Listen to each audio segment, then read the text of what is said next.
Continuing now with our COVID-19 update, I am now joined by the Speaker of the Oklahoma Legislature, Charles McCall. Speaker, thank you for being with us on RSU Public TV today. I appreciate it. My pleasure to be with you today. Thank you for the invitation.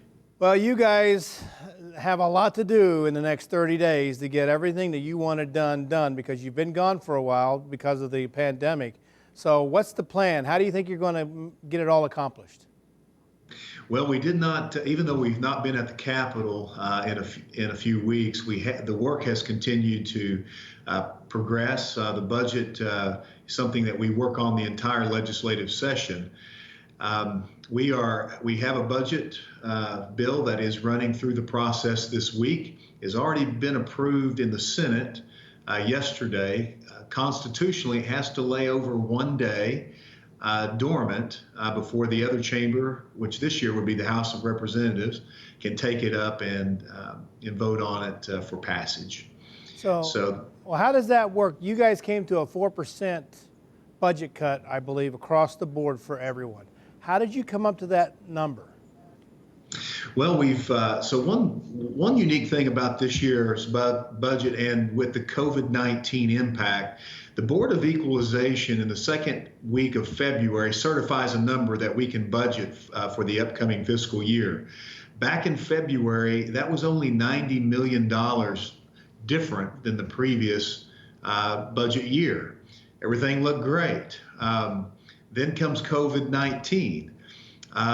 Then we were advised that we were going to be $450 million down instead of $90 million. And then a couple weeks after that, we were advised we're going to be $1.366 billion was the forecast shortage for the upcoming year. So that equated to a 17% across the board cut, which is really, is not a, that's a deep cut. So the legislature acted very swiftly to shore up the 2020 budget that we're currently in through the end of this, through June, and then we're passing the 21 budget. So we have, through the use of reserves on hand from the good years that we've had the last couple of years, we're able to stabilize the budget to about a 3.7% cut, or just a $296 million off of last year's budget, which we in the legislature felt like, given with the COVID-19 crisis, we need to do everything that we could to stabilize the situation for Oklahomans, because they have a lot that they're concerned about. There's been some uncertainty, but we don't want them to have any uncertainty about core services that the state of Oklahoma provides the citizens of the state. Nothing like having the bottom fall out when you're doing really well, because we are on track to have a really great year for the legislature this year as far as the budget goes, correct? And then the bottom falls out. I'm going to guess, moving forward now, hoping that the economy bounces back, don't know for sure when and if it will, you're going to start planning for next year and what that may look like with potential budget cuts continuing or some revenue growth. No one knows. So what's the conversation like there at the Capitol? Well, for the 21 budget, for the upcoming year budget, the approach we took was to use the most conservative forecasting number on revenue that was prevailing. And it's just an estimate. We don't know. But you start with the lowest number. What you hope for is that the economy actually performs better than that estimate. And so with this small cut budget, which we are utilizing a lot of reserves to soften the impact from 17% to just under 4%, we're hoping that the economy does bounce back. That gives you a lot of options, even for the 21 budget. If the economy comes back strong and we start exceeding the revenue estimates, we could potentially come back in and fully stabilize the budget. That sets us up better for 2022 budget, which would be next year in 21. But there's also some other things at our disposal that we're hoping will help Oklahoma for the 22 budget. You have $1.5 billion that was sent from the federal government directly to the states, each state, that the governor has control over for COVID. Some of that will flow out to cities with over 500,000 populations, my understanding, but the governor controls at least 850 million of it for the state of Oklahoma. We are encouraging the governor, and we are trying to help the governor by reaching out to our federal delegation and ask them to relax the restrictions on that money so we could possibly utilize some of that money to fill the remaining hole for this year's budget, and also give us a good solid start to on next year's budget in the event that we have to stabilize it further. So that brings up my next question: is the relationship that you and the president of the Senate have with the governor. Been a little rocky. So how do you guys perceive moving forward, particularly trying to get a little more control of that kind of budget to use to fill up the holes? Well, overall, our relationship, the House and the Senate has a great working relationship. There was agreement on the budget. We are moving that budget forward as agreed. We've communicated with the governor on this, and the relationship with the governor and the executive is positive and good. It's important to point out, though, that there are three branches of government, and they are all co-equal branches of government. You have the legislative branch, the executive branch, and the judicial branch. It is the responsibility of the legislature to deliver the budget, to appropriate the monies. That is our constitutional mandate, as well as set the policy for the state. We follow the separation of powers, and we take the governor's input, we work with the governor, and so we're fulfilling our constitutional duty as a legislature, and we'll be sending that budget to the governor on Friday. Now, you guys have had some changes take place within the rules that how you guys are operating, such as the proxy. So how's that going? That's kind of unique that you guys are taking those kinds of steps. It is. It's the first time in state's history that we were in a situation where we had to do that, but we had the technology to properly do it and to ensure integrity in the voting process. And so it is a multi-authentication process. We're not utilizing the proxy that heavily. I think today we only have 5 members that, for various health reasons, that aren't that sent their proxies in for votes today. Most of the membership is here physically in the building. We are social distancing. We are moving 2 groups in for questions, debate, and votes to maintain proper distancing and trying to ensure a safe environment. But we're able to get the constitutional work done, and we are moving forward. And it has been a unique environment this year, though. It's been a change, but we recognized early that this might have to be a contingency protocol. It's not one that we're relying heavily on, but we are doing a little bit of proxy voting, but only as necessary. One of these days, it may get to the point where you're all doing Zoom on everything and no one has to be at the Capitol. Well, the Speaker of the House is going to be here at the Capitol. Hey, for the viewers that don't know this one little thing that you guys have given to the governor, it's the emergency powers that you've given him. Yes. Explain that real briefly to the viewers, because they may not know what that's all about and why you did that, the motivation behind that. Yeah, so there is a statute, current law passed in 2004 by the legislature back then, that contemplated a catastrophic health emergency. And that statute has never been used before, but it does exist. It's nothing that we passed, but the governor invoked the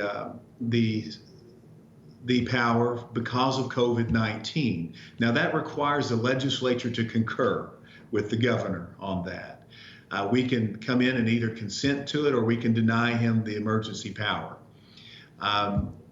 given the situation with COVID-19, the fact that it was just unknown how quickly it spreads and how contagious it was and is, and we're still learning so much about it, the legislature consented to those emergency powers. And it basically grants the governor some additional authority that he doesn't normally have.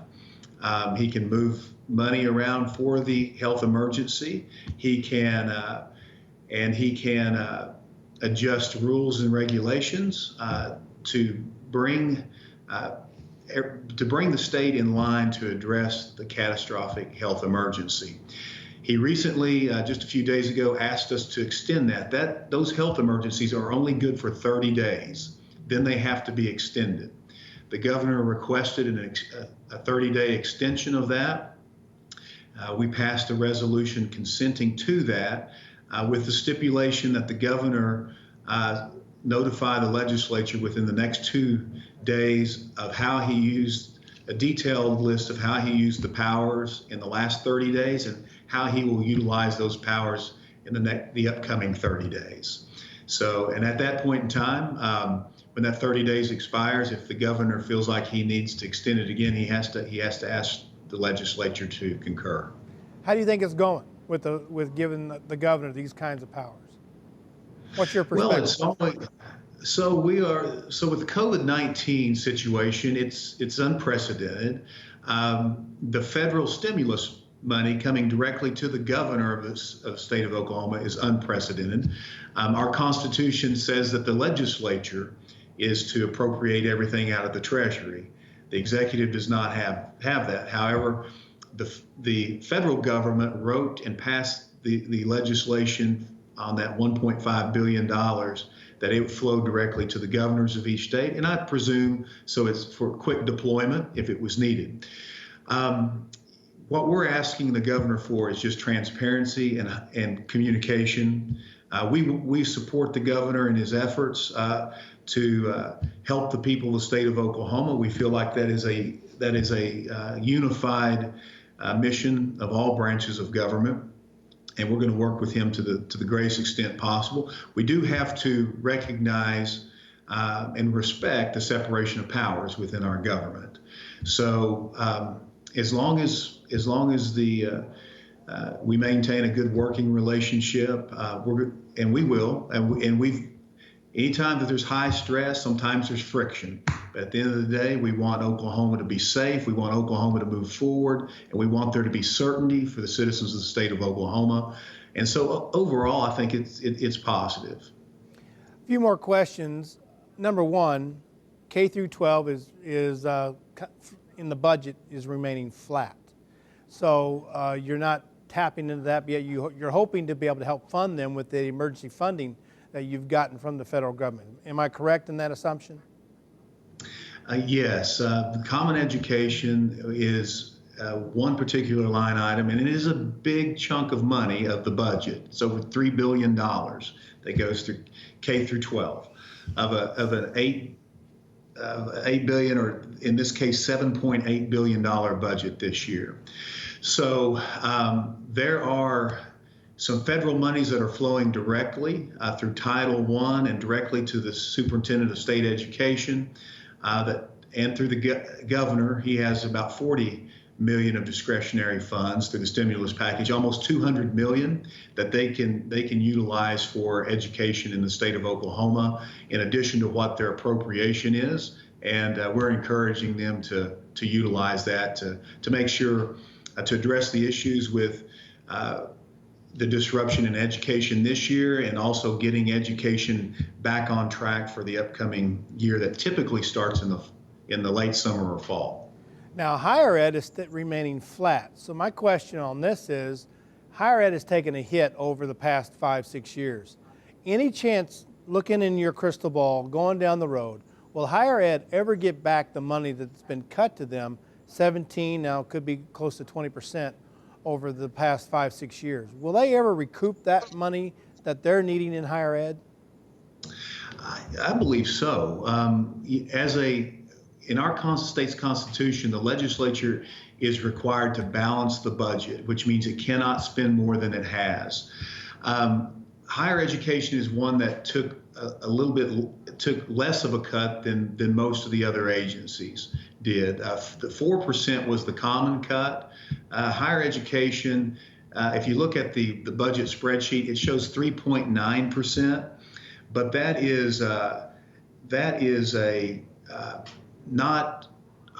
Some of that was one-time funding last year, but you still have Section 13 offset money that is in the budget again this year. You still have concurrent enrollment monies in the budget this year. Some of those, some of the priorities last year that were so important to higher education, those are still part of the budget. Most of the cuts in higher ed are a lot of them were kind of one-time issues last year, but we're always interested in investing in higher education, and once the economy rebounds, and if it does it quickly, all of my members are telling me they're happy to come in a special and adjust that budget to restore that funding as soon as it's available. One last question. Look in your crystal ball. You got to finish out this month to finish out the year, but moving forward, you've got all of next year to plan. How do you see the coming years with you being speaker and the governor still in place? How do you see the crystal ball telling you the story of Oklahoma for next year and the year after? Well, it's going to be, this is an election year. We're coming to the end of the 57th legislature at the end of this month. In November, after the elections, there will be the beginning of the 58th legislature. Will convene next year in February with new members. It will probably largely be the same composition that we see today in the House of Representatives. We only have 4 members of the House of Representatives that have reached their term limit, cannot seek office again. We've had a couple others that have decided not to re-seek election. But we have an election cycle with primaries coming June 30th, and then with the general elections in November. So you always, when you're the speaker, you always, you wonder what the caucus and what the legislature is going to look like when you come back. It's going to change a little bit. The old adage that you can pick your friends, but you can't pick your family comes to mind when you talk about elections. And so the people of the state of Oklahoma will make their choices and their pick in this election cycle, and then that will be our family to work with in the 58th legislature. We'll get back together after the elections and start talking about 2021 and the fiscal year 2022 budget. At the end of the day, are you having fun? That's the main thing. If life isn't fun, what's the point of doing it? So are you having fun? Well, I'll tell you, in public service in the legislature, the joy and the contentment is when you can do some good for the people of the state of Oklahoma. And this year, avoiding a 17% cut budget situation and softening those to somewhere around 3 to 4%.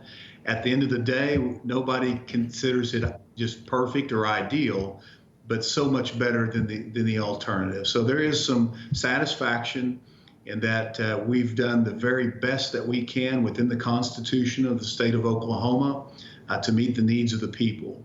And I will consider this to be a successful session. I wish we had the surplus monies that we had last year, but we hope that Oklahoma is going to rebound, and we know that we will. The people of Oklahoma are resilient people, and we'll be right back on top in the future.